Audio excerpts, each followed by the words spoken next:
but I'm back and I have an amazing guest in the studio. She's full of life. She's a lovely woman. I know I say everyone's lovely, but literally everyone that comes on my show is amazing. Just to remind you guys what Gold Diggers is all about, it's about bringing to light people that are doing great things within their communities, various societies and professions. And you know, some people are doing great things, but they're not necessarily famous or, you know, out there and everyone knows them, but it doesn't mean that they're not doing something great or, you know, making an impact in other people's lives. And that's what this show is all about.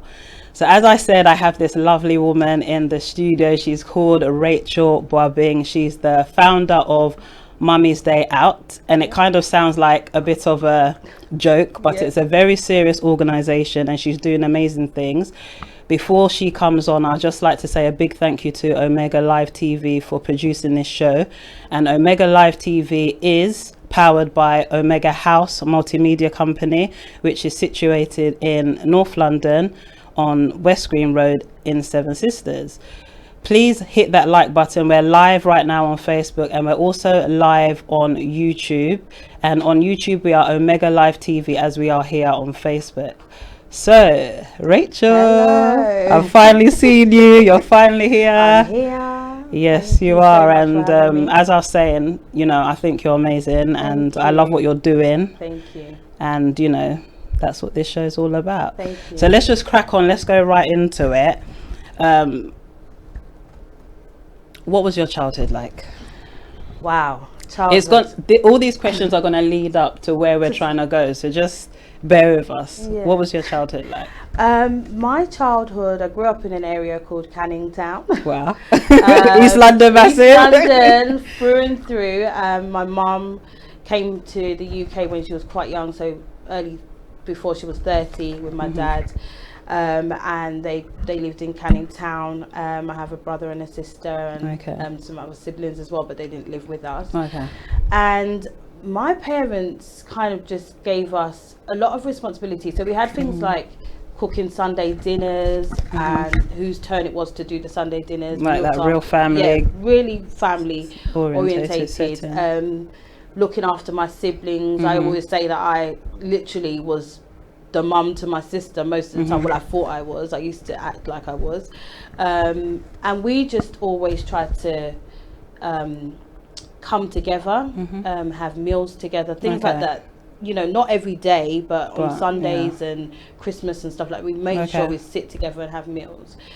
We'd have the holidays that we thought were holidays, but they were actually our parents taking us to Germany or Holland, where our aunts are to help us to be looked after during the summer holidays. Yes, we all been there before. You know what I'm saying? I was dragged to Switzerland every summer. And you're thinking, yeah, holiday, but actually it was childcare. So we did things like that. But I always remember back to my childhood, one of the things that has really impacted me as an adult now was sometimes you always look for things that cost a lot of money to make you happy. And I remember one of my greatest outings as a child was going on the Woolwich Ferry.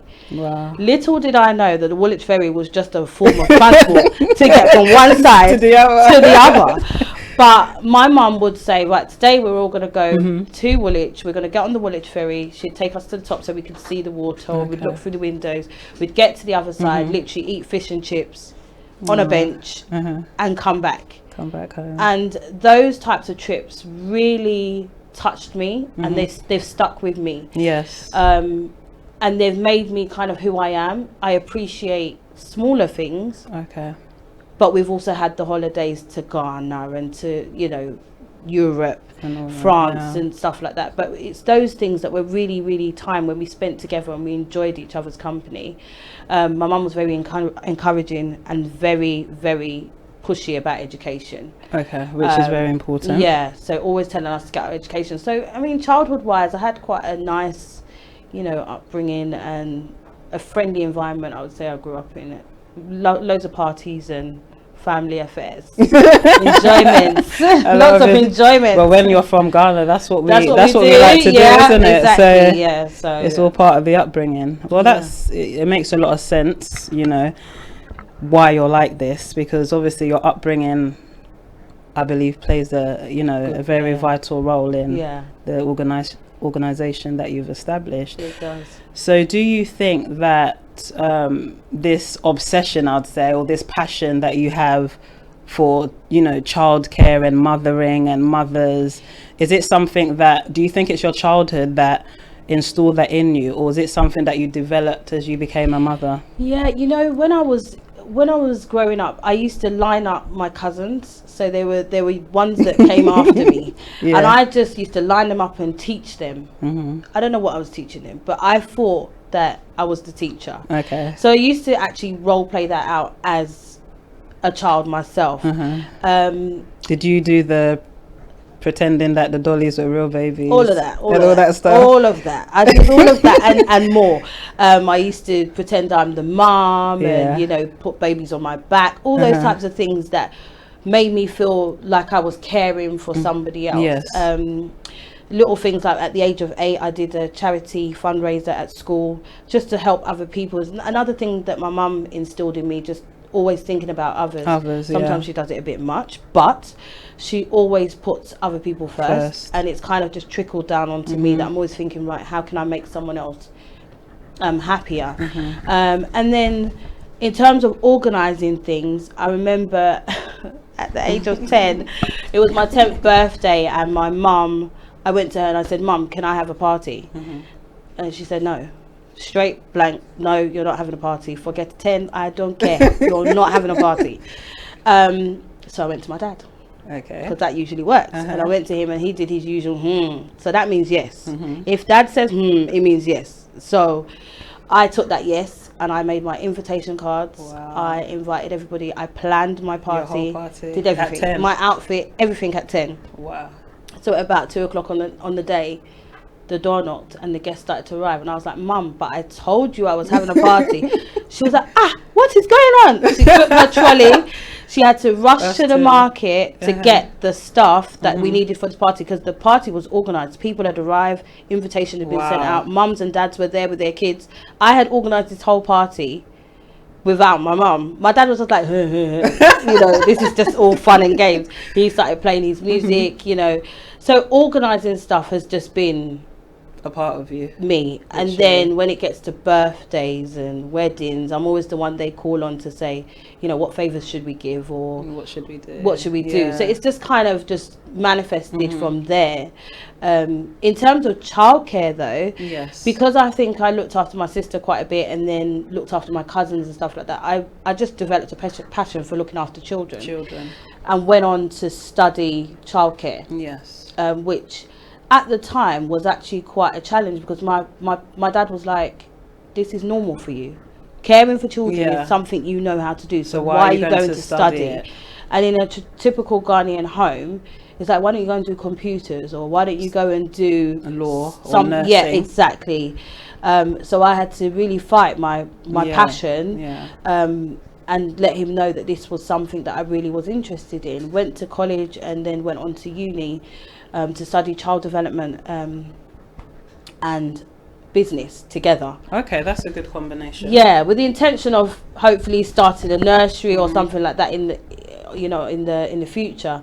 And that's how, when I really understood what childcare really was about. Yeah, because it's very political as well. Yes, and it's not as people sometimes think you go there and you just they just play. Well, what they're doing in their play is learning, and you now have to pick up exactly what from that play they've shown you to develop their next area.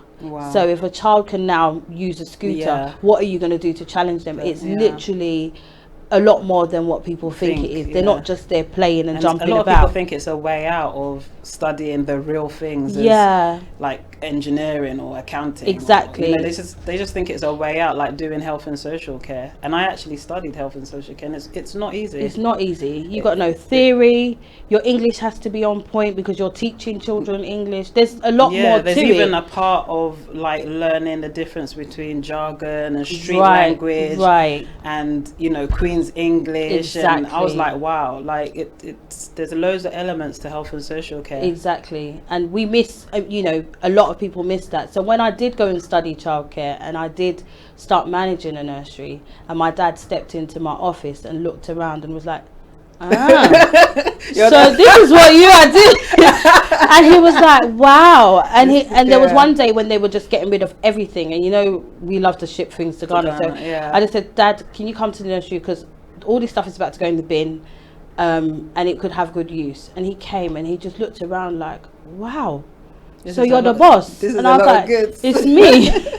You know, so it's just knowledge. Sometimes we just don't know. So I had a great career in childcare. I really enjoyed it. And then you went on to teach childcare. Yes. So what made you, you know, go from studying childcare, being a manager of a nursery, and then actually deciding, okay, I want to teach? The short answer is I did a day of interviews and I was like, what is going on? Where are these people coming from? Because what they're saying to me is not how I was when I wanted to go into childcare. And I think childcare is it's like nursing and things like that. You have to have a passion. Yes, you do. It's really difficult. You'll never get me in childcare. Yeah, exactly. Anything to do with children, I'm not interested. I'm honest. Like, I'm a mother, but I'm not interested in nothing to do with children. You might not mind your son's vomit and bogies, but not little Jimmy's bogies and poo and everything that you're going to have to deal with. I don't think everybody is cut out for it, and we have to accept that. Yeah. And so I did a whole day of interviews, and I was just like, what's going on? What's happening in the colleges? Yeah. Why are we not tuning out people who are passionate about the industry? And I just thought, you know what, let me go and get involved and see what I can do to contribute to the situation.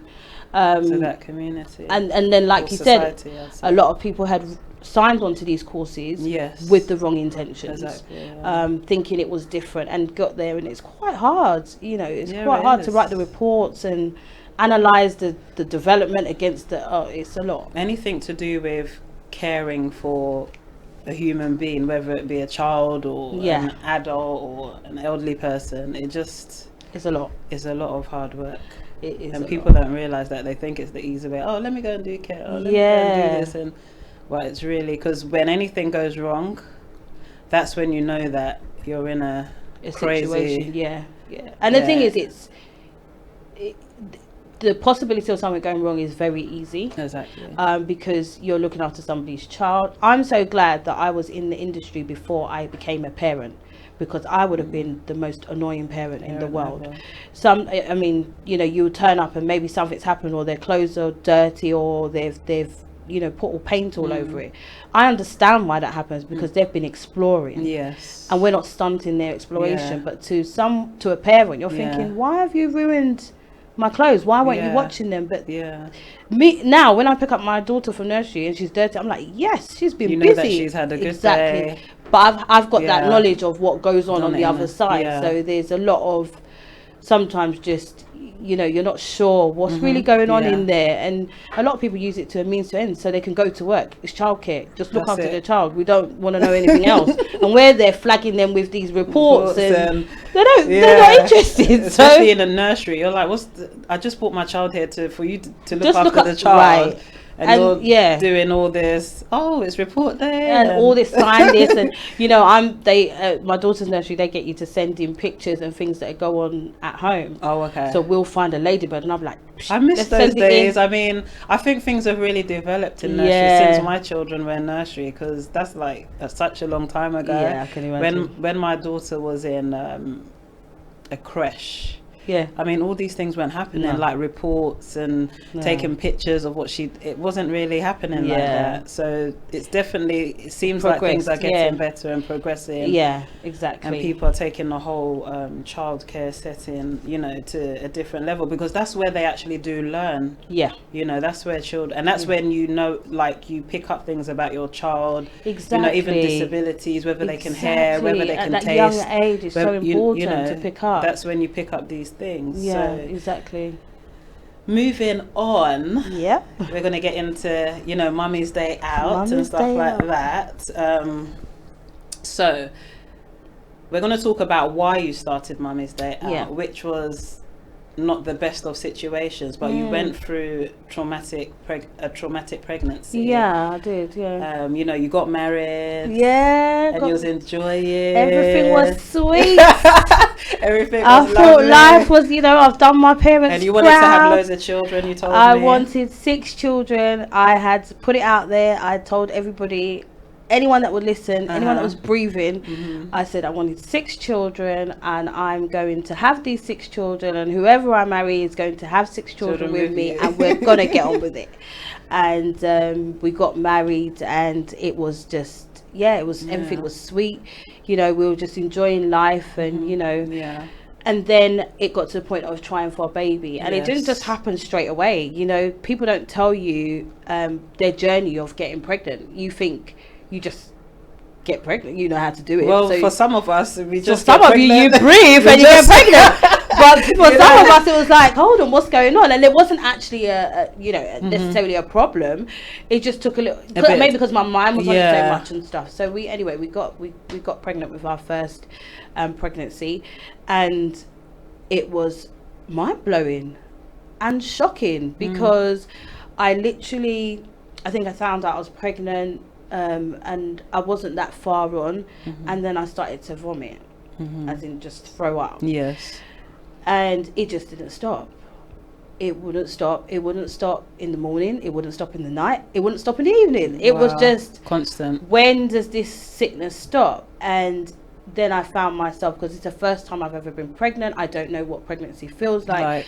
So I then found myself kind of asking people around me, is this normal? But they were like, yeah, you know, when you're pregnant, you vomit. Sick.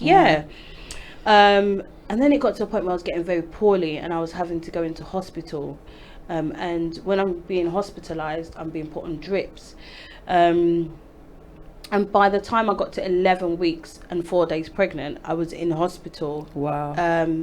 So my pregnancy wasn't that far, and my tummy was so, I was showing, there was no way I could tell somebody I was not pregnant, because you know in Ghanaian culture, you keep it quiet for the first at least 3 months. So with me, by 8 weeks, you knew that something was going on with me, because my tummy just shut out. Obviously the baby's, I don't even know how big a 8-week-old baby is, but there's nothing, you know, so just full of air. So we had to deal with that. We couldn't really keep our pregnancy quiet, you know. And then the bombshell hit when I was admitted to hospital. I was throwing up. I couldn't get myself together. And when I say throwing up, I mean throwing up constantly. You know, no break. If you're sleeping, it wakes you up to be sick. I understand totally. And then went into hospital, and I was admitted, and they finally diagnosed me with a condition called hyperemesis. Hyperemesis is a massively debilitating condition that literally you just vomit continuously, or you're nauseous. And the significant thing that you will see if you have hyperemesis, you can't keep anything down, so not even water. Nothing. So you can imagine, in a Ghanaian home, I've now left my marital home to my mum's because I'm just in despair. So sick. And they're telling me to lick this, suck this, touch this, smell this, roll here, touch the wall, bounce here, do all of this. I'm just looking at them. I'm helpless because I don't know what I'm thinking. Why is this so intense? You know, and then they're telling you when you get to 12 weeks, this will stop.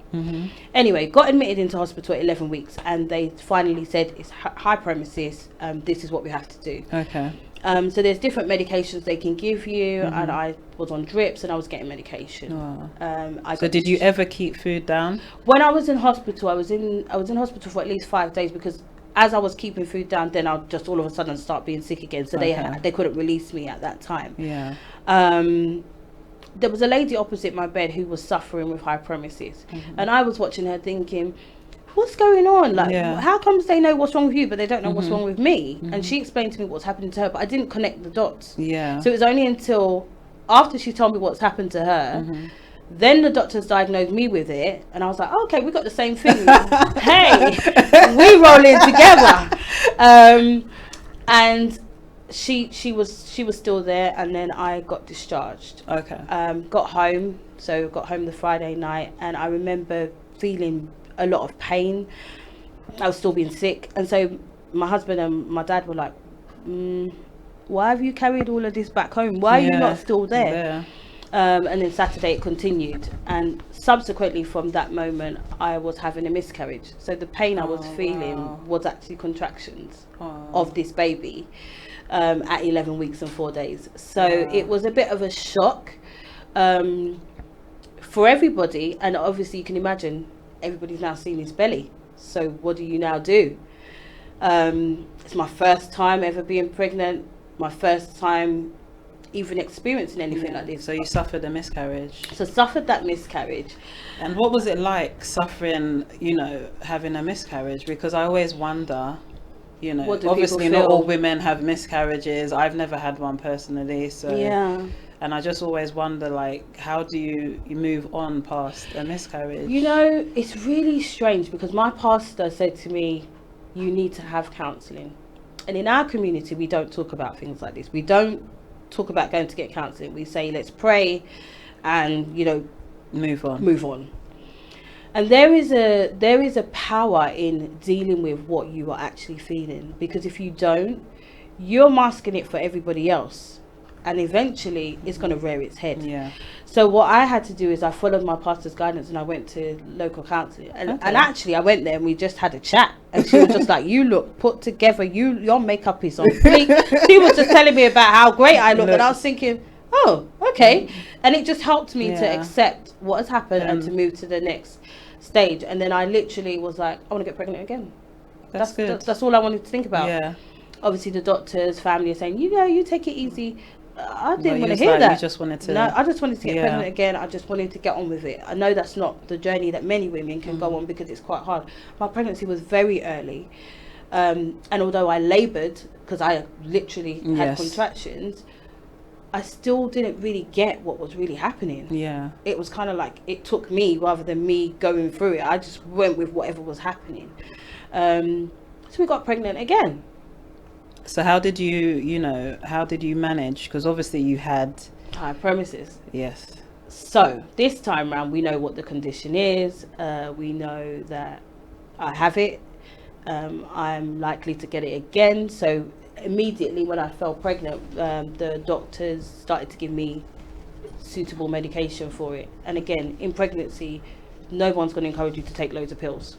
Yes, they're not going to. But in my condition, if you have HG, you need to take your medication, and I had to accept that, and it was a hard one too. So you took the medication throughout the whole pregnancy? Throughout the whole pregnancy. I was sick up until delivery. Once I delivered, I stopped being sick. You was fine? Snap.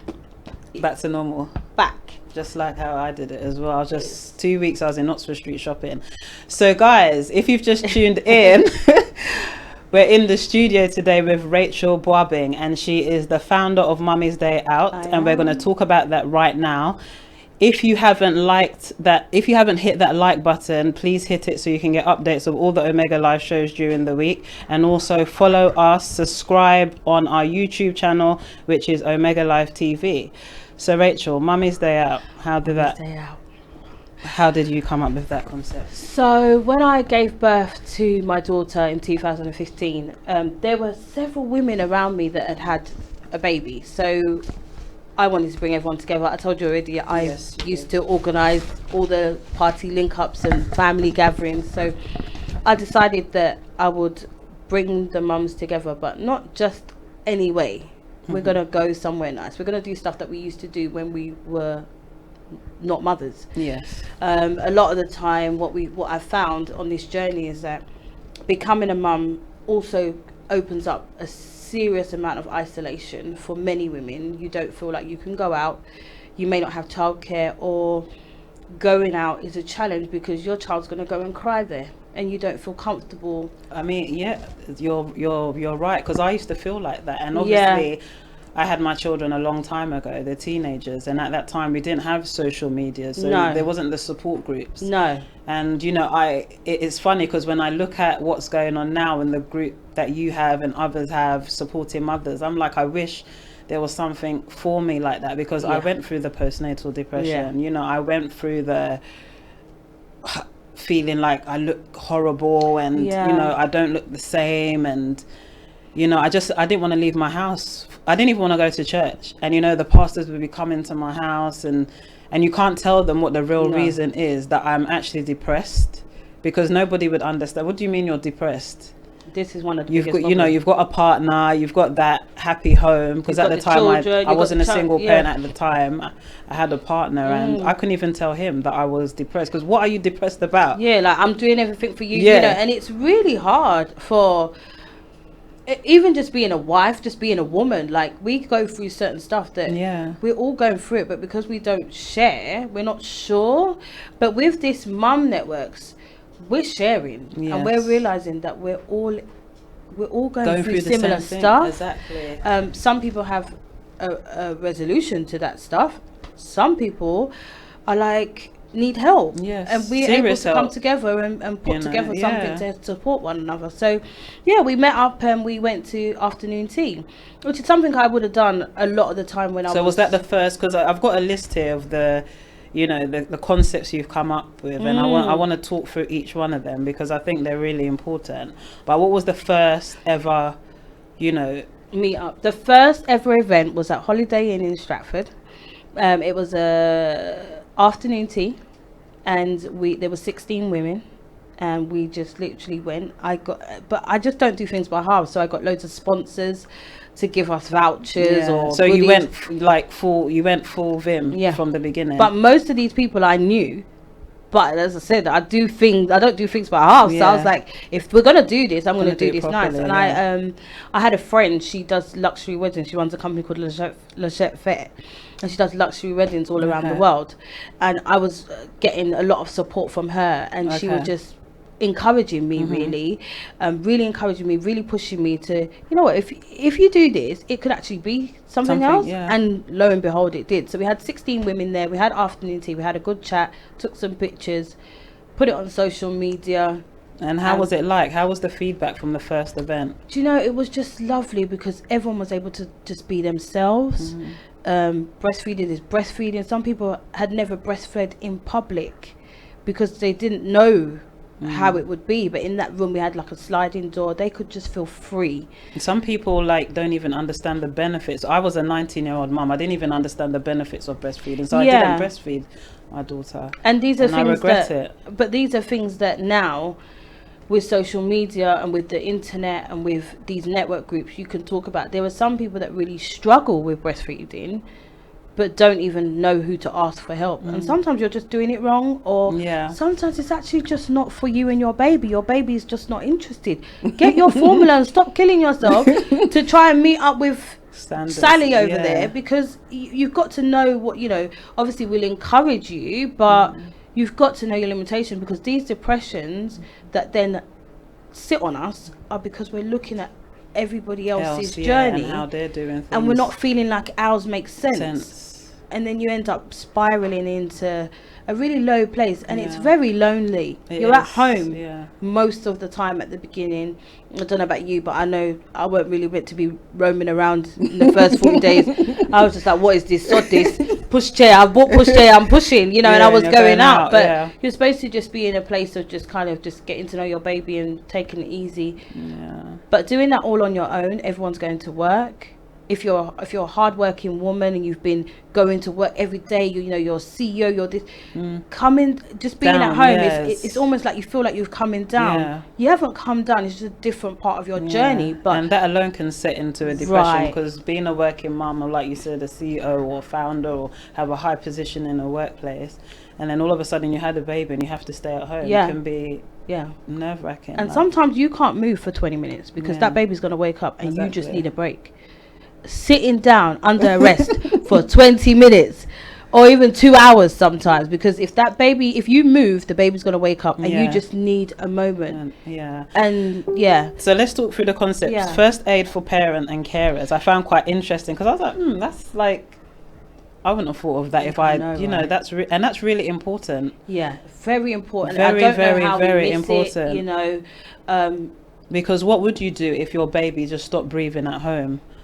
Do you understand? And these things do happen. They do. It's just that sometimes we put it down to something else, but our responses to things that happen to our children needs to be on point. And you just because you became a mum doesn't mean, or a dad doesn't mean you know what to do. Exactly. You need to get that education. It's humbling to just say, I can't actually do this. I don't actually understand it. Let me go and find someone to tell me what to do.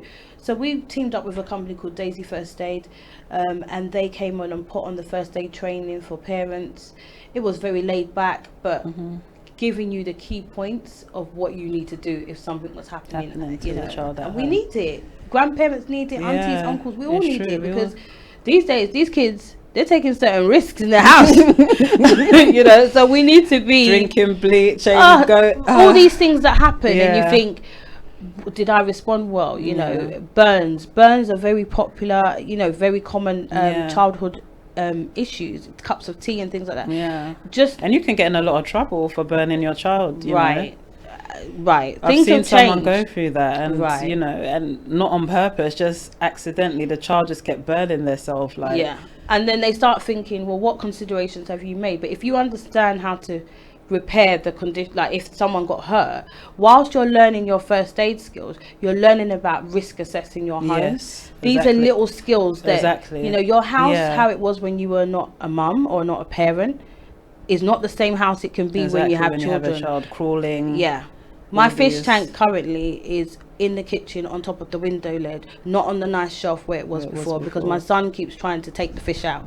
I can't deal with it. I've just moved the whole fish tank because he keeps putting his hand in there. I don't know what to take the fish out. Take them out. Oh my gosh. So that was the first aid. Finance for Parents. Finance for Parents is one of my favourite events, actually. I actually wish that I knew about that. We're going to do another one. We teamed up with a company called Agile, Unishore, some guys from Unishore, and a company called You For Us UK, and we just came together to talk about money. Which is very important. Yeah, really important. You look at your other people around you and you think, well, how comes they managed to start a business, or how comes they were able to buy their first car, or how were they able to get on the property ladder at such a young age? Did their parents give them a gift of money? Well, probably they did, but how did they manage to save that money? And why are we not able to save that money? And these are the things that we talked about that day. And I'm telling you, the feedback is, somebody actually messaged me and said, my life has changed. That's amazing. Financially, so amazing. So the mama meetup. So again, Mummy's Day Out is for the people. It's not for me. And I'm very conscious of the fact that finances is difficult for many. So I had to think of something that would mean that there's no money involved. The mama meetups provide the opportunity for mums to come out into an environment that's near them, a park, a museum, free entry, to different areas. So I've just recruited 4 ambassadors who now will be hosting events in different. I can't do it all myself. It's just too much. They're going to be hosting events in different parts of London. So we've got 2 in Southeast, 1 in Northwest. I would never have been able to cover those areas all alone. And we've got 1 in East, and we're probably going to run another 1 in North. And that just gives the opportunity for people to come out and not spend any money. Amazing. We've got to. Mummy's Nights Out, but I want to talk about Celebrate You, because I noticed that's one of your big ones. Celebrate You. Celebrate You, we just had one it was due to be in March. It got postponed till April, but we need to celebrate ourselves. It's so important as we mothers. Have to do it. Motherhood is a journey that you just automatically fall into once you give birth, or once you adopt a child, or once you become a mum.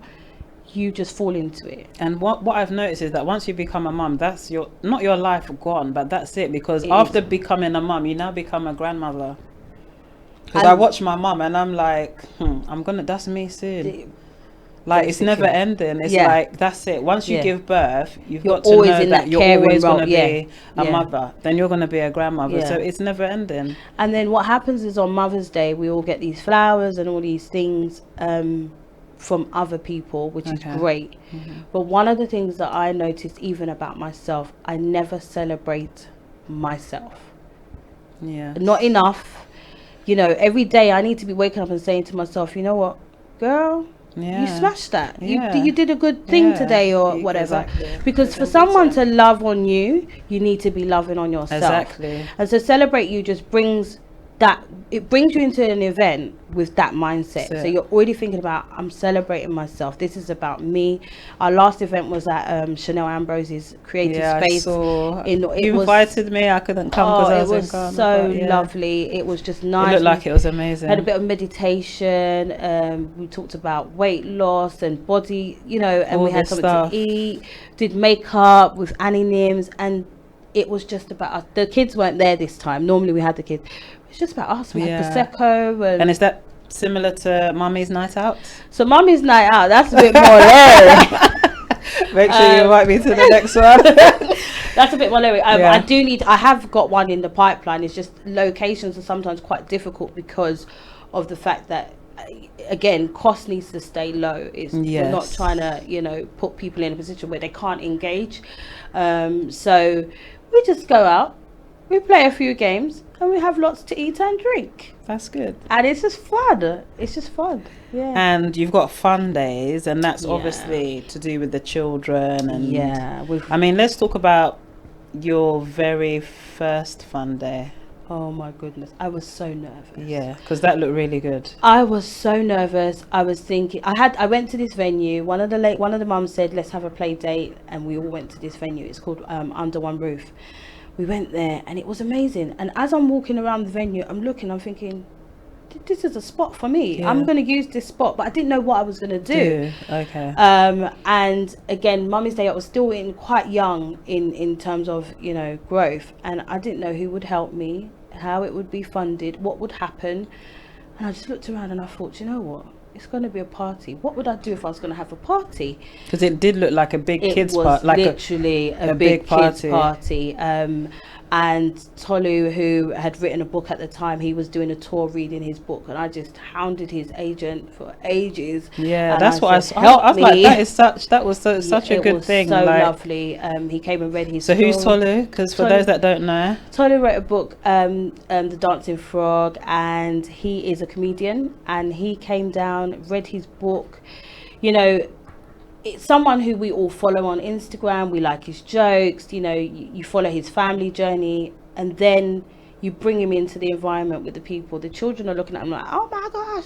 You know, I actually looked at him different. I have a lot of respect for him because, you know, I've been following him since he was quite young. Don't jealous me. I didn't really find him funny for a very long time. And then you know, like he's matured and he's just been so consistent. So when I saw that he was doing this, he's married, you know, and so he's had friendly, lovely guy. His wife is amazing. She's so encouraging and supportive as well. And so having them in the environment just also engaged the dads. Yes. And family fun days are for everybody. So my mom. So that's not for women. That's for everyone. That's for everybody. The whole family. The whole you family. invite auntie, grandma, everybody the can kids. Come. Yeah. Even teenagers. Everybody can come. Sometimes the parents end up leaving the teenagers with the young ones, but that's another story. But we just have a great fun day, and I think one of the greatest things about that event is that I then bring in people around us into that, so that we can engage with them. You know, we have Gracious K come and sing one day. People listen to his song every week, but they've never seen him before, or you know, him coming on that stage, everyone was just like, wow, it's Gracious K, you know, stuff like that. And by God's amazing grace, these people really do support Mummy's Day Out and what I'm trying to do. So networking, when I saw that, I was like, oh, I wish I created that. Networking is because I'm all about networking. But networking, that's what do you do? Walk and talk. Just walk and talk. Burn calories. Walk and talk. We just keep walking and we just keep talking.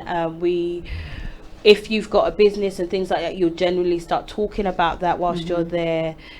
You'll meet other mums, and again, because it's in your area, you then can build circles. So it's part of this mama meet up thing you're doing. It's part of that as well. So it's really nice because one of the girls used to live in East London, and I met her on one of the the networking events.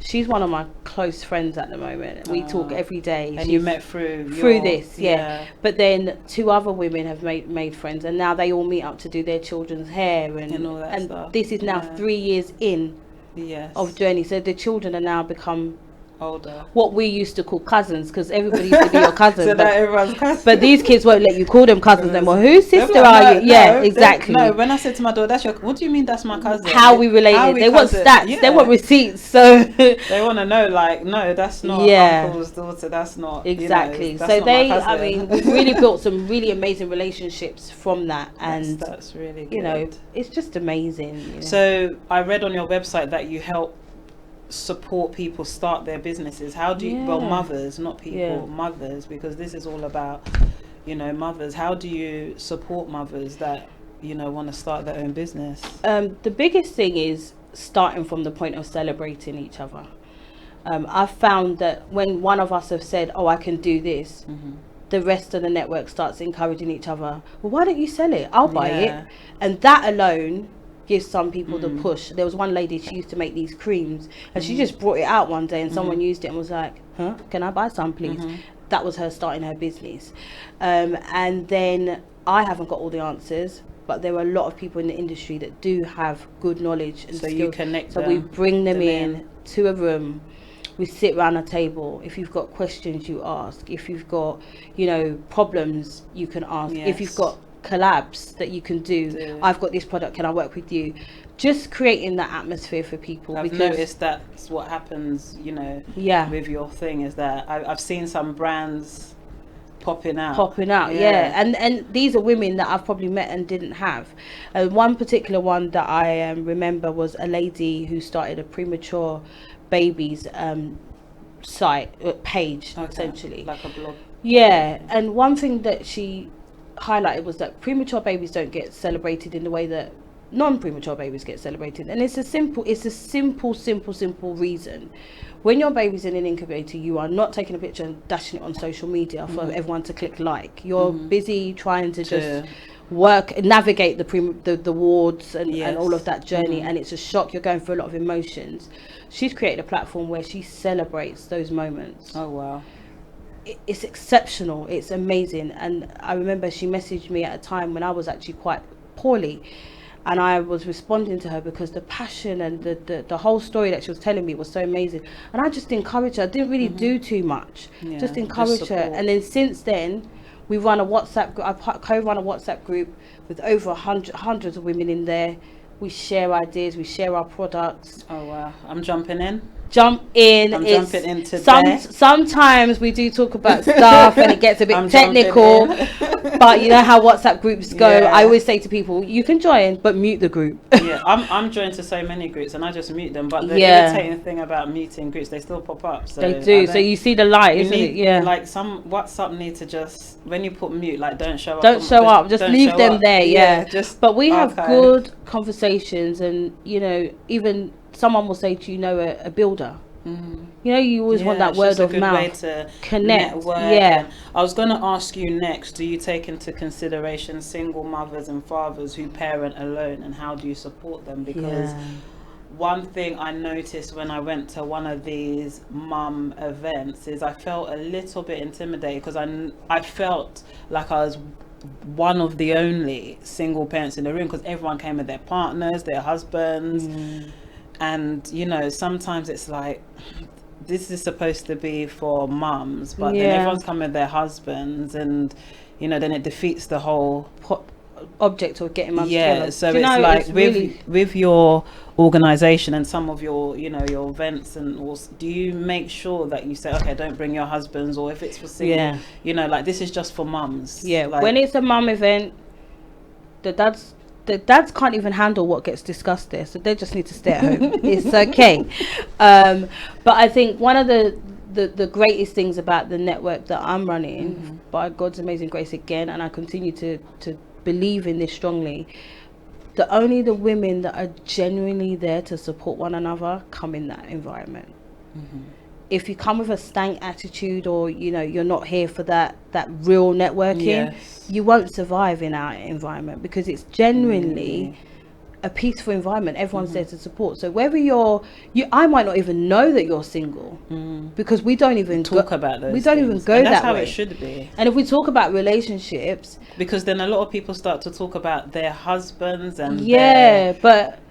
when you get in that mum environment, you're all talking about similar things, what got left out and what didn't get put away, and then the single women are talking about, wow, like I want this and I need this, and we just communicate. But I am quite mindful of the fact that there is that feeling of like a disconnect between sometimes being a single mum and a mother in a relationship. And I think it is changing. There is the stigma of single mum and all this stuff is changing. It is, because single mums are bossing it up as well. Oh yes. You know, it's not, back in the day it was like, oh, you're on your own, so it's a hindrance. No, in fact, the vim is serious. It's powerful, yeah, you know, and we can bounce off one another. So in terms of dads, I've been watching a lot of dads. I've been watching a lot of dads online, and I've recently met a lovely gentleman who's running a blog, like a vlog. He's a single dad. There's quite a lot of them actually. Amazing. I followed one father that's on this stepfather thing, and then it took me to another place, and you found someone else. And I was just like, and I was on my phone for ages, and I was like, there's actually a network. There is. Yeah. There's like, these guys are doing their things, these fathers, and I think it's important, you know, to create something for fathers as well. Yeah. And there are some great networks out there doing stuff for the dads. And I think the position that us women can play, whether it's your brother, your cousin, is just encouraging them to go, because men are not gonna get up and go on Instagram and start looking for which dad group can I go tomorrow. You're gonna have to kind of if they're not in that way inclined, you might have to show them that and let them see what it's all about. I remember my husband, when I was starting Mother's Day out, he was thinking, what on earth is this thing that you're doing every day, carrying this bag, that bag? He just didn't understand what was going on. But I'm sure now he really understands, because you've taken this thing to another level. And at the end, I'll give you the opportunity to tell everyone your social media platforms and stuff like that, because you're really doing great. Thank you. It's big, guys. It's big. It's not just about mums talking and all that kind of stuff. This woman is taking her organization to another level. So we've spoken about what you do. I just wanted to talk about something that has come up in the media. Well, on, you know, social media, that I spotted the other day, and it's Kim Kardashian. Okay. And surrogacy. You know, I thought it'd be nice to talk about something, you know, that's happening in the current affair.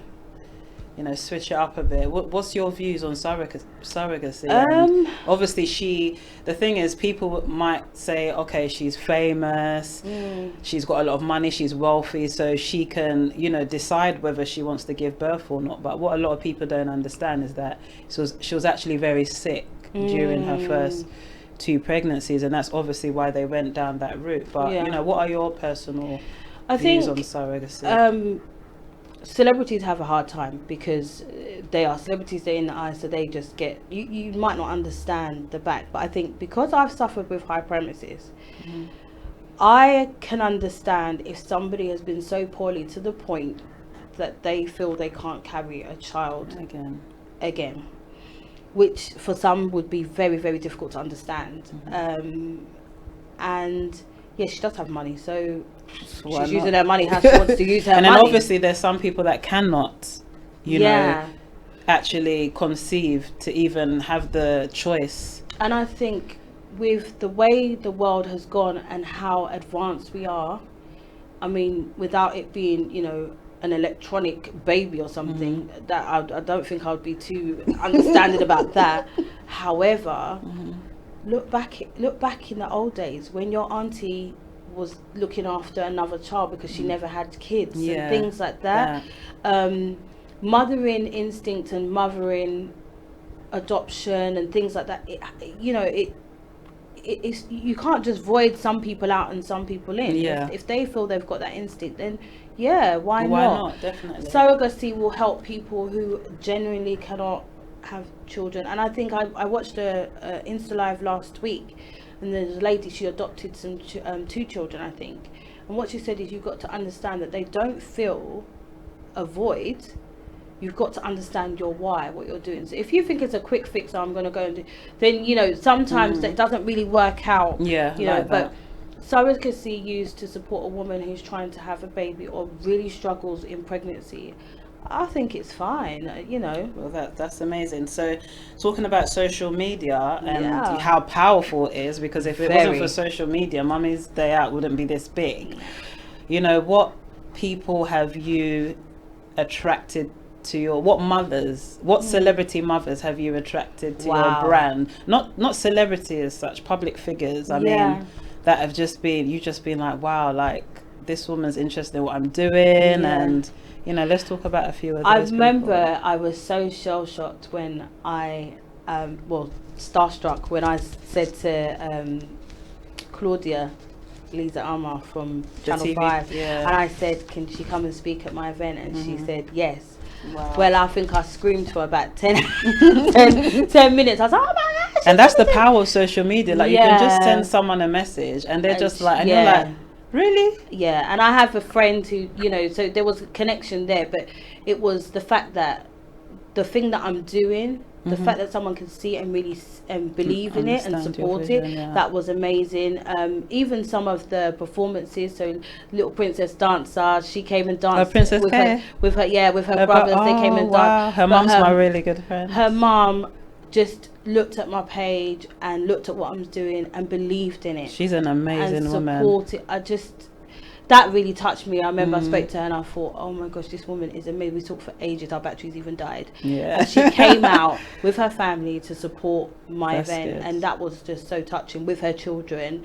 And others, you know, Insta bloggers that I'm looking at them thinking, oh my gosh, you got 81,000 followers and you're liking my picture, you know. And I don't do this for the likes, but it's the fact that somebody actually, I mean, it makes you feel good. It appreciates what you're doing, and you can see what, you know, that the work you're doing is actually reaching people.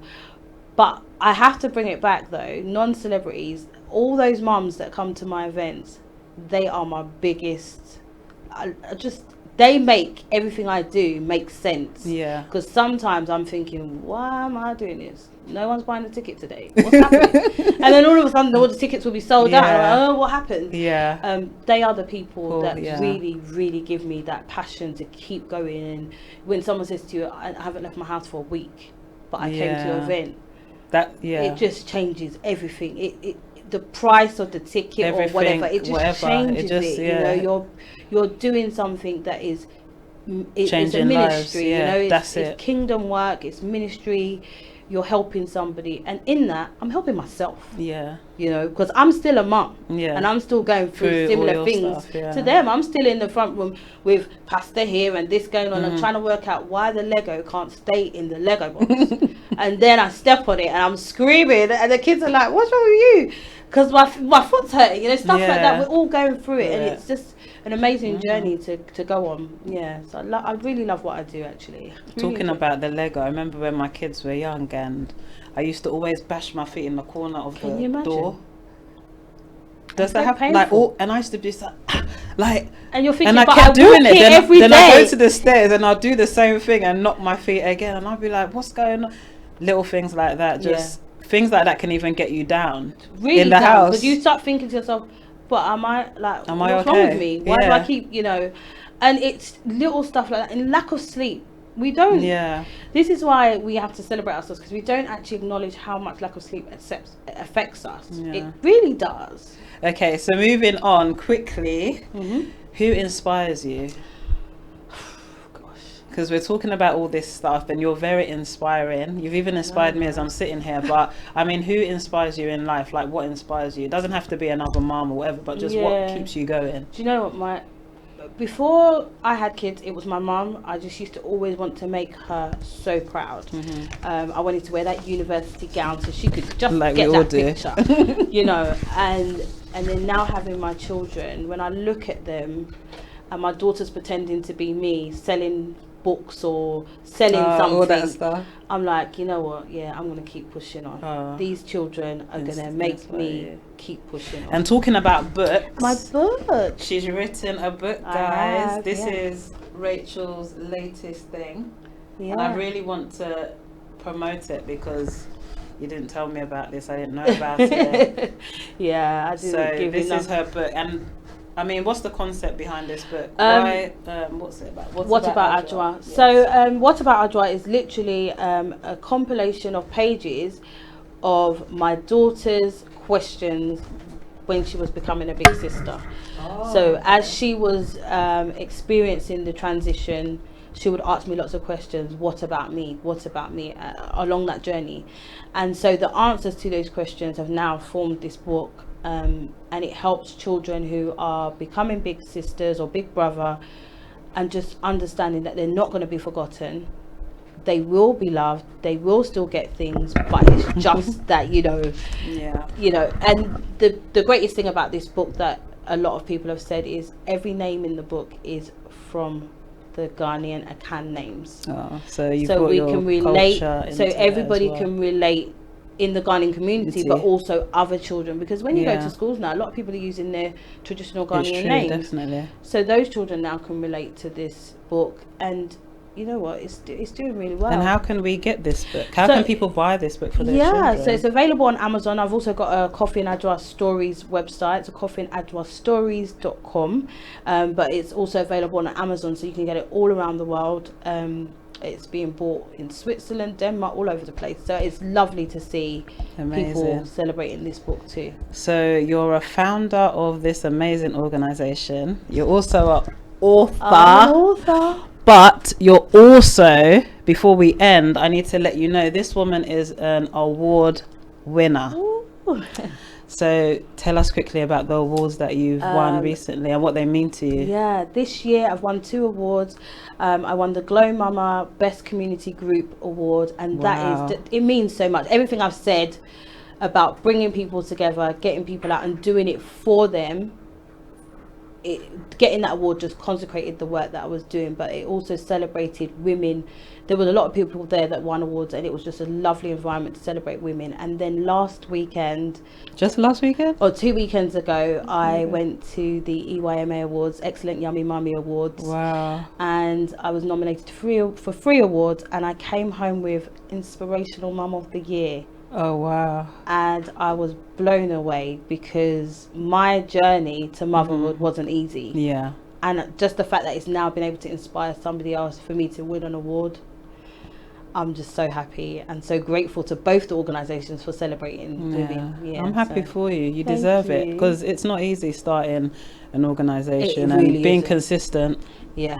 And that's what I've noticed. You're very consistent. I know the hard work that goes into putting on an event, and let alone one every other month. Exactly. Is, I'm just about doing one every year, but it's not easy. So so happy you came. Thank you so much. And please let everyone know where they can find you on social media. So on Instagram, Twitter and Facebook, we are mummies_day_out. Mummies is MUMMYS _day_out. And follow and like our page. And my DMs, I run an open DM policy, so if you need to DM me, DM or email, and I will respond eventually. Thank you so much for coming on, Rachael. Thanks for having me. Thank you. And thank you everyone for watching. Before we leave, I'd just like to say a big thank you to 2 of my sponsors today, which are my makeup artistry. She's always trying her best to make me look beautiful. And also Bless Nab Events. I will be sharing Bless Nab events on my social media. She's an amazing woman. She hooked me up with this lovely dress, but what's important is that she does events, and she's an amazing decorator as well. So I'll be sharing her details later. But thank you everyone for tuning in. You've been watching Goal Diggers. Make sure you tune in next Monday at 8 p.m. where I'm going to have another great inspirational guest in the studio. So next week guys, and thank you for watching. Thank you.